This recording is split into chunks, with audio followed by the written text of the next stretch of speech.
दोस्त, अगर दोस्ती के लिए 140 करोड़ आम जनता का गला घोटना पड़े ना, तो भी खुशी खुशी घोट देना, क्योंकि दोस्ती से बढ़कर कुछ नहीं है।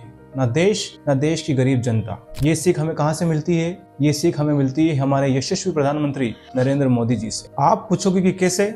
बताता हूँ। 1 दिसंबर से दोस्ती के चक्कर में फिर से आपकी जेब कटने वाली है, क्योंकि 1 दिसंबर से सभी टेलीकॉम कंपनियां अपने रिचार्ज बढ़ाने वाली हैं, चाहे वो जियो हो, एयरटेल हो या वी। और थोड़ा बहुत नहीं, पूरे 10 से 20%। मतलब जो रिचार्ज पहले 199 में होता था वो अब 222 रुपए में होगा, और जो रिचार्ज पहले 8999 में होता था वो अब 1006 रुपए में होगा। पिछली बार जो रेट बढ़े थे वो पिछले 2024 जुलाई में बढ़े थे, और अभी फिर बढ़ गए। क्यों बढ़ गए हैं? अरे भाई, मोटा भाई की मर्जी। जब भाई कोतवाल तो डर किस बात का? अब कुछ भक्त कहेंगे कि इसमें मोदी जी की क्या गलती है, मोदी जी ने क्या किया है। बताता हूँ। एक चीज होती है मोनोपोली, क्योंकि अगर मोनोपोली ऑन तो कंपटीशन गॉन, और मनमानी फुल ऑन, क्योंकि कुछ गिनी चुनी कंपनियां ही पूरे टेलीकॉम इंडस्ट्री को चला रही है। भारत में 28 टेलीकॉम कंपनियां थी, याद है ना आपको? Aircel, Tata Docomo, Reliance, MTNL, BSNL. कहाँ ये सब कंपनियां? सब पर ताला लग चुका है, all thanks to Modi ji. जब मार्केट में 28 कंपनियां थी तो सभी कंपनियां आपस में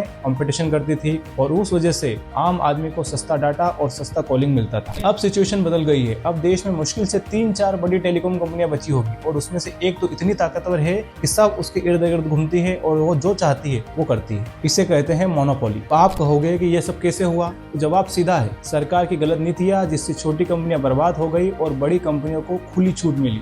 जैसे जियो ने बीएसएनएल के टावर फ्री में यूज किए, और सरकार उसका बिल बनाना ही भूल गई, जिसकी वजह से बीएसएनएल को 1757 करोड़ का घाटा हुआ और उस पर ताला लग गया। कभी इन छोटी कंपनियों के लाइसेंस रद्द कर दिए गए, कभी कभी इन पर इतना टैक्स का बोझ डाला गया कि कंपनियां बंद हो गई, और कभी कभी तो बड़ी कंपनियों के लिए पूरी पॉलिसी ही चेंज कर दी गई। ऐसी पॉलिसियां बनाई गई जो इन बड़ी कंपनियों के फेवर में काम करे, जिससे छोटी कंपनियां बर्बाद हो गई। नतीजा ये हुआ कि सारा बाजार कुछ कंपनियों के हाथ में सिमट गया, और आज हालात ये है कि एक कंपनियां रेट बढ़ाती है तो सारी कंपनियां उसके पीछे पीछे रेट बढ़ा देती है, क्योंकि जनता के पास अब विकल्प ही नहीं। बीएसएनएल याद है आपको? जहां पर करोड़ों रुपए खर्च किए गए और जनता को ये सपने दिखाए गए कि आपको पानी के भाव में डाटा और कॉलिंग मिलेगी। क्या हुआ उसका? कोई जवाब नहीं, ताले लग चुके हैं। अगर वीडियो अच्छा लगा हो तो चैनल को सब्सक्राइब कर ले, ताकि और भी ऐसे वीडियो आप देख सकें।